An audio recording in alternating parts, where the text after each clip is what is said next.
Hi guys! For this video, nagluto po ako ng ginisang giniling na may carrots at sayote. Simpleng ulam pero napaka-yummy.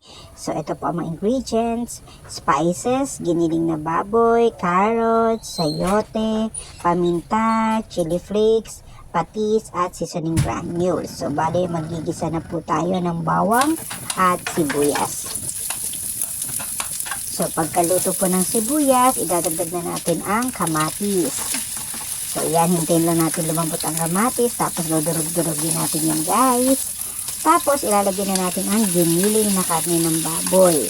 So, yan, hintayin lang natin maluto yan, guys.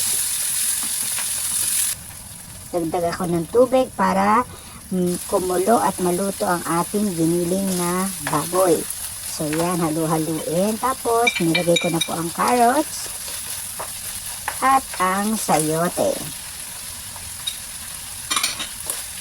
So, halu-haluin lang natin, guys. Tapos, nagdagdag na ako ng paminta.